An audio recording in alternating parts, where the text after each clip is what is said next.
Tudo bem, pessoal? Hoje nós vamos falar sobre métodos de interpretação bíblica. Vamos lá?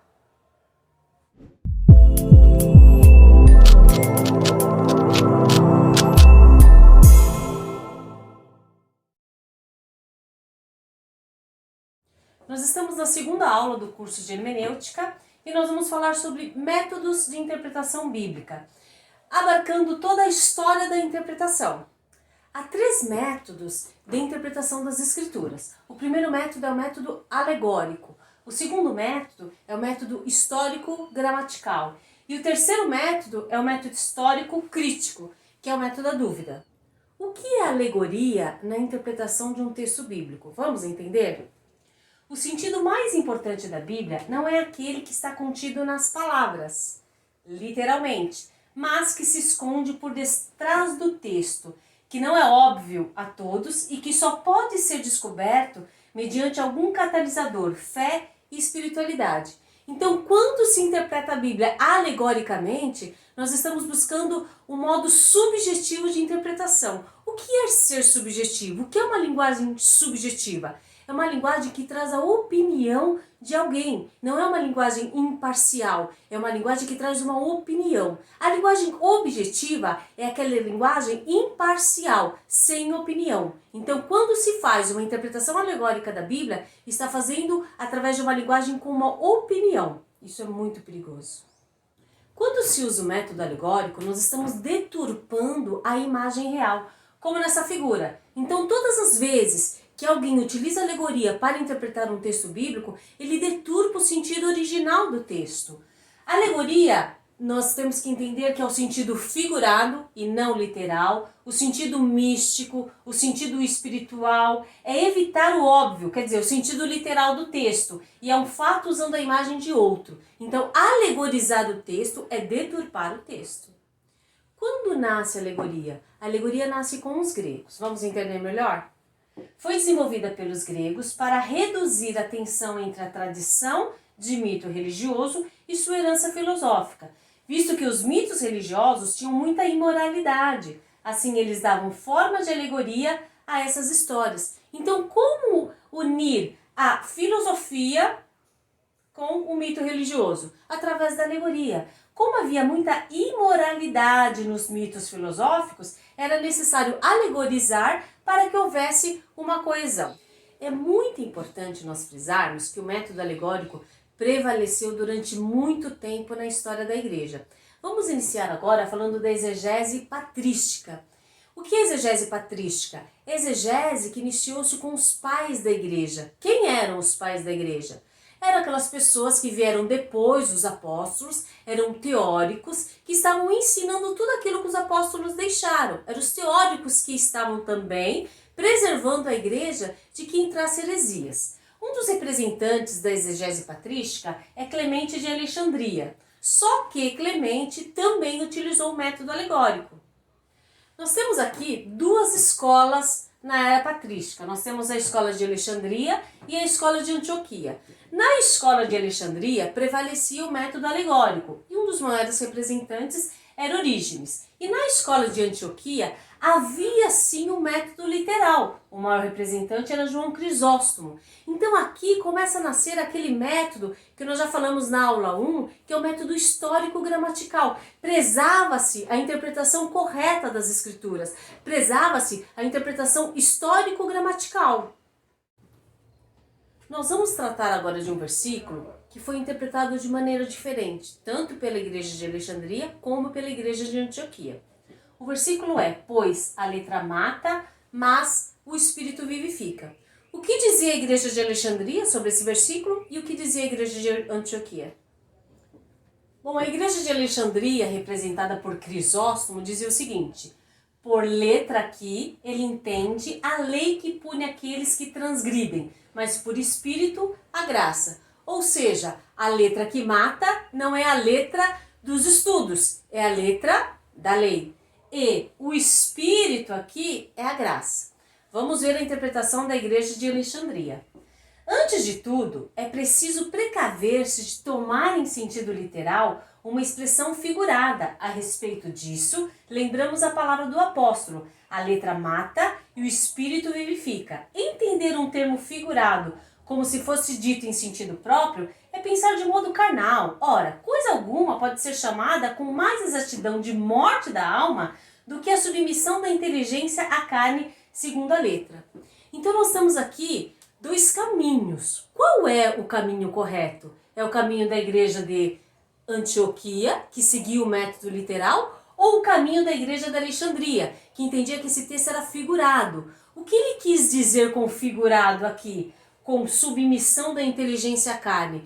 É que o muito estudar, ele mata. Então, estudar muito, se especializar, fazer teologia. Quem já não ouviu que a teologia mata? Se você estudar muito teologia, você vai morrer espiritualmente. Então, aqui vem dessa linhagem aqui da igreja de Alexandria. Mas qual é a interpretação correta? Primeiro, eu não posso pegar uma parte de um versículo e fazer uma interpretação. Aquela parte que eu li, a letra mata, mas o espírito vivifica, é apenas uma parte do versículo 6. Então você imagina fazer uma doutrina em cima de uma parte de um versículo? Não tem lógica, não podemos espiritualizar dessa forma. Então, pelo menos, vamos ler pelo menos o versículo todo. O qual nos fez também capazes de ser ministros de um Novo Testamento. Novo Testamento? Então entende-se que é o Antigo Testamento. Não da letra, mas do Espírito, porque a letra mata e o Espírito vivifica. Porém, para nós entendermos melhor esse texto, nós temos que pelo menos analisar o parágrafo do texto. Vamos analisar o parágrafo? Todo parágrafo ele tem uma ideia central. Então não tem como nós analisarmos qualquer versículo se primeiro nós não analisarmos todo o parágrafo. Como a Bíblia é dividida em versículos, fica difícil estabelecer parágrafos. Então aqui nesse contexto, o parágrafo desse texto são os versículos 4, 5 e 6. Vamos ler o versículo? E é por Cristo que temos tal confiança em Deus. Não que sejamos capazes por nós de pensar alguma coisa, como de nós mesmos, mas a nossa capacidade vem de Deus, o qual nos fez também capazes de ser ministros de um Novo Testamento, não da letra, mas do Espírito, porque a letra mata e o Espírito vivifica. Lemos já o parágrafo tem uma ideia central, porém ainda não deu para entender corretamente. O que nós faremos? Nós vamos estudar o contexto, vamos estudar versículos que estão escritos antes e versículos que estão escritos depois. Vamos lá. Vamos continuar o versículo, a partir do 7 agora. E se o ministério da morte, a letra mata, então vamos fazer essa relação. Gravado com letras em pedra, veio em glória, de maneira que os filhos de Israel não podiam fitar os olhos na face de Moisés. Então, onde está essa letra em pedra? Na época de Moisés, no Antigo Testamento, a lei. Por causa da glória do seu rosto, a qual era transitória. Como não será de maior glória o ministério do Espírito? Porque se o ministério da condenação foi glorioso, estamos falando da lei, o ministério da condenação. Muito mais excederá em glória o ministério da justiça, da graça. Então nós vamos perceber que apenas lendo o contexto nós conseguimos interpretar esse texto corretamente. Então, quem está correto? Quem está correta? A igreja de Alexandria ou a igreja de Antioquia? Bom, a igreja de Antioquia, representada por Crisóstomo, está correta. Por quê? Porque não está utilizando alegoria no texto. Eles estão utilizando o método literal. Então, é muito importante nós analisarmos todo o contexto antes de fazermos qualquer tipo de interpretação. Vamos analisar agora a parábola do bom samaritano? Aquele primeiro versículo que diz: certo homem que descia de Jerusalém para Jericó caiu na mão de alguns assaltantes. Então vamos entender aqui como foi feita uma interpretação errônea a respeito desse texto. E aqui quem faz essa interpretação é o Orígenes. Esse certo homem que descia de Jerusalém para Jericó, segundo o texto alegórico, segundo Orígenes, era Adão. Agora, de onde que ele tirou que esse homem era Adão? Eu não sei. Jerusalém era o jardim do Éden. Então imagine você alegorizar toda a Bíblia. Jericó, a lua, imortalidade de Adão. Caiu de salteadores, o diabo e seus anjos, e lhe roubaram o quê? Sua imortalidade. Então, olha o perigo de nós sairmos interpretando um texto alegoricamente sem princípios bíblicos. É totalmente deturpar toda a imagem do texto. E como se não bastasse, ainda existia a quadriga. O que é a quadriga? São os 4 sentidos de um texto. Então, para eles, todo texto tinha 4 sentidos. O sentido histórico, todo texto tinha um sentido histórico que era o literal. Ótimo, mas também havia o sentido alegórico, havia o sentido moral, são as regras da vida, e havia o sentido analógico, ou seja, o sentido escatológico. Para exemplificar, nós trouxemos a palavra Jerusalém aqui. Jerusalém no sentido histórico é a cidade histórica. Jerusalém, alegoricamente falando, é a igreja de Cristo. Jerusalém, moralmente, é a alma humana. Vamos exemplificar a palavra Jerusalém, por exemplo. Jerusalém, em sentido histórico, é a cidade histórica. Porém, no sentido alegórico, é a igreja de Cristo. No sentido moral, a alma humana. E no sentido escatológico, Jerusalém celestial. Você imagine você pegar uma única palavra e trazer 4 sentidos para ela. Imagine a confusão que ficará os textos bíblicos. Agora nós vamos para a exegese medieval, a exegese da Idade Média, a partir do ano 600 aproximadamente até o ano 1500. Qual método prevaleceu na exegese medieval? O método alegórico, juntamente com a tradição da igreja. Por quê? Porque a Igreja Católica Apostólica Romana era a única intérprete agora, porém utilizava-se também do método alegórico. Mas, se o método alegórico é um método tão prejudicial, por que se utilizava esse método alegórico? Vamos entender. As escrituras ocultam seu verdadeiro significado a fim de que sejamos inquiridores. E também não é bom que todos entendam. Esse era o motivo de se usar o método alegórico, extremamente complicado. O que Martinho Lutero e João Calvino disseram a respeito do método alegórico? Lutero dizia, é sujeira, é escória e um monte de trapos obsoletos. Calvino, é artimanha de Satanás para obscurecer as escrituras. Então é muito perigoso nós usarmos alegoria, porque ela obscurece as escrituras, tirando o sentido real. Agora nós vamos falar a respeito da exegese na Reforma Protestante. Aí sim, houve um novo método de interpretação que trouxe realmente a verdade das escrituras, que é o método histórico-gramatical. Vocês lembram que a igreja de Antioquia utilizava o método literal? Aí nasce uma prévia desse método histórico-gramatical, que preza pelas escrituras, preza pela interpretação literal das escrituras sem obscurecer o seu sentido. Por que o método histórico-gramatical é muito importante, deve ser prezado, deve ser utilizado? Porque ele trata a Bíblia como inspirada, ou seja, a Bíblia é a palavra de Deus. A Bíblia não contém a palavra de Deus, a Bíblia é toda a palavra de Deus. E ela é inerrante, a Bíblia não tem erros. Segundo o texto, só tem um sentido que é pretendido pelo autor, o sentido claro. O texto não tem vários sentidos, o texto só tem um sentido, e aquele que o autor quis comunicar. Terceiro, a Bíblia é a sua própria intérprete. A Bíblia interpreta a própria Bíblia. Eu não preciso alegorizar a Bíblia para interpretá-la. Ela mesma se auto-interpreta. E também, quando nós falamos do método histórico-gramatical, nós estamos preocupados em trazer o que o autor quis dizer lá na sua época. Entender qual era a palavra utilizada, estudar a gramática, estudar a palavra para entender e compreender melhor um texto. Infelizmente, surgiu um novo método de interpretação, que é o método atual, que é o método histórico-crítico. Nós estamos falando agora da exegese moderna. O que esse método preza? A Bíblia contém erros. Segundo, a Bíblia não é a palavra de Deus, ela apenas contém a palavra de Deus. Terceiro, milagre não existe. Ou seja, o método pode ser resumido com uma única palavra, é o método da dúvida. Tudo você duvida em relação à Bíblia. O método histórico-crítico, ele continuou por toda a exegese da era moderna, da era pós-moderna, e um dos representantes aí foi o movimento liberal, o liberalismo. O O liberalismo dizia que a Bíblia é igual a qualquer outro livro. A Bíblia não é inspirada por Deus. Ela deve ser interpretada como deve ser interpretada qualquer outro livro. Kant, Bultmann eram representantes do liberalismo. Vamos falar da exegese pós-moderna, a partir de 1960, com um novo método de interpretação, que é o estruturalismo.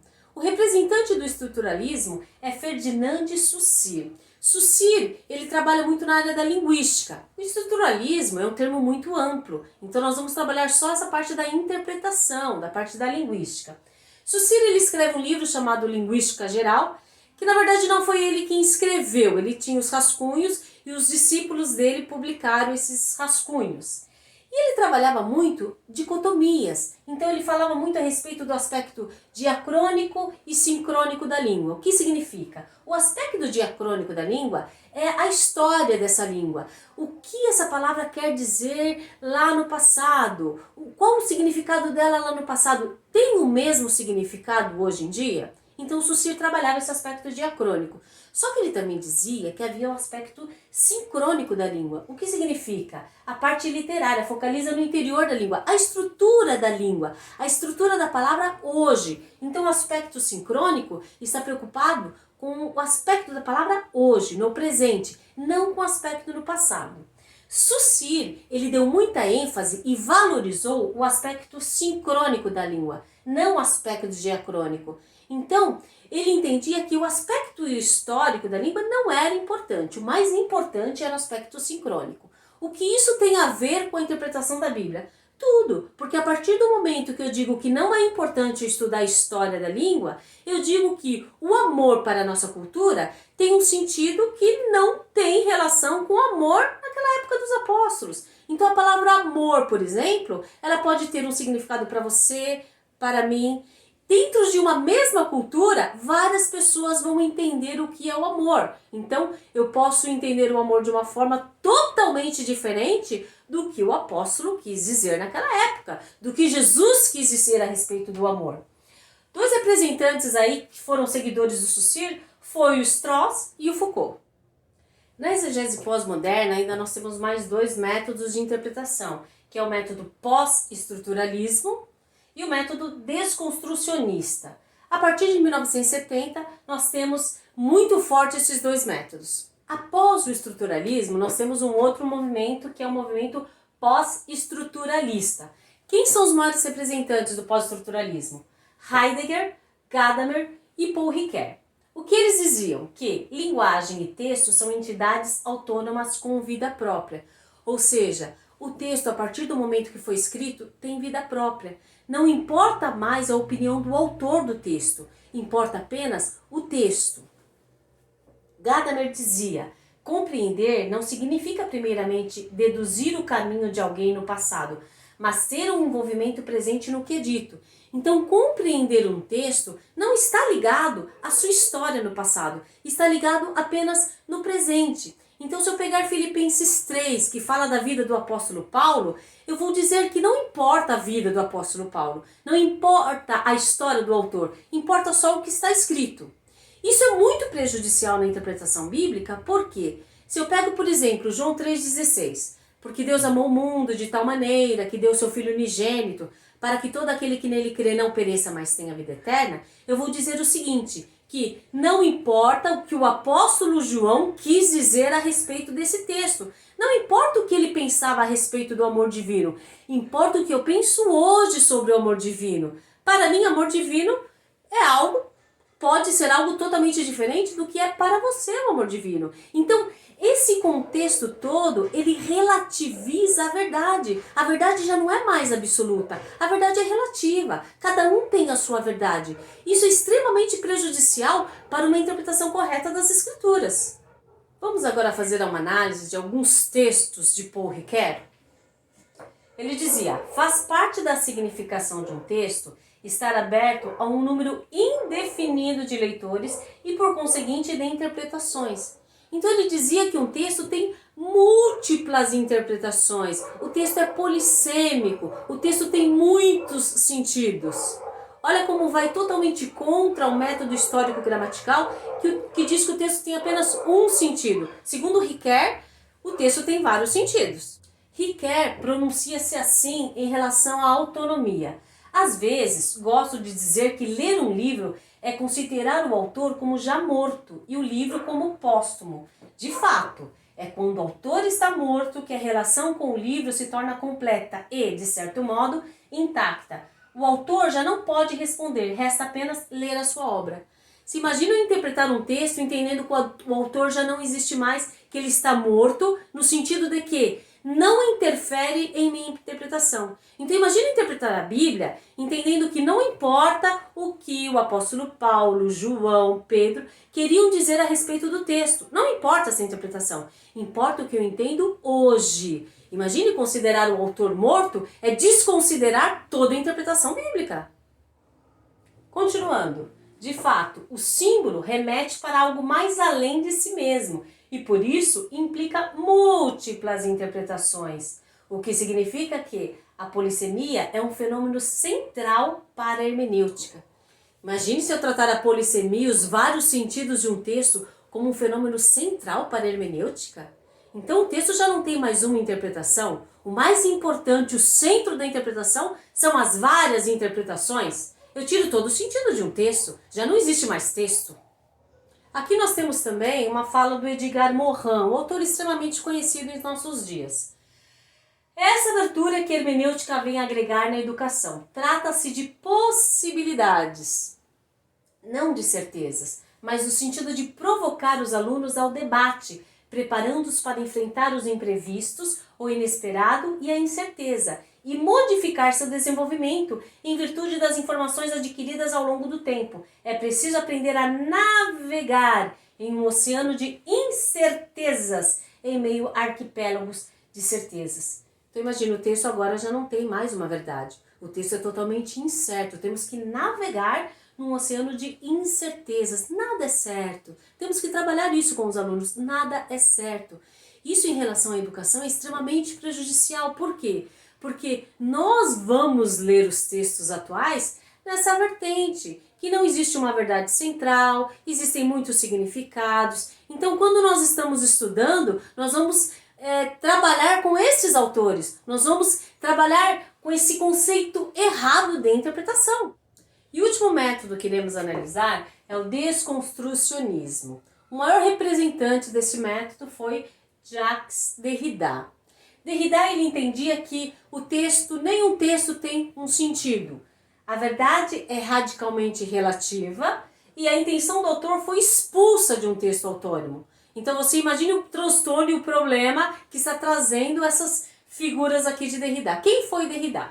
O filósofo francês Jacques Derrida foi o fundador da desconstrução e após receber da Universidade de Cambridge em 1992 um título honorífico, suas teses sobre a indeterminação do sentido do texto espalharam-se mais facilmente pelo mundo acadêmico. Teoria da desconstrução, desfazer o sentido do modo com que foi organizado para revelar significados ocultos. Então o texto já foi desconstruído, não tem mais significado, só tem significados ocultos. E ele recebeu um título por isso. Ele teve honras porque ele inventou esse método tão absurdo. Todas essas teorias da modernidade, da pós-modernidade, elas priorizaram o método histórico crítico, que é o método da dúvida.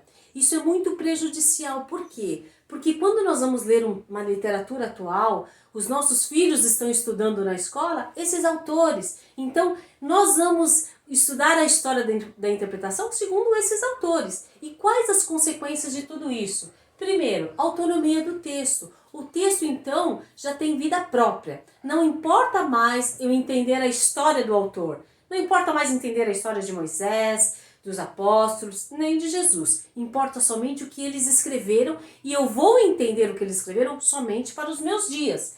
Então, a partir daí, eu vou tratar os múltiplos sentidos do texto. O texto já não tem um único sentido pretendido pelo autor, até porque eu estou desprezando o autor. O texto tem vários sentidos. Quando você escuta palavras como polivalência no texto, plurissignificação, polissemia, significa isso. O texto tem vários sentidos. E se o texto tem vários sentidos, já não existe mais uma verdade. A verdade se tornou relativa. Vamos relativizar a verdade. Não existe uma verdade mais. Existem várias verdades.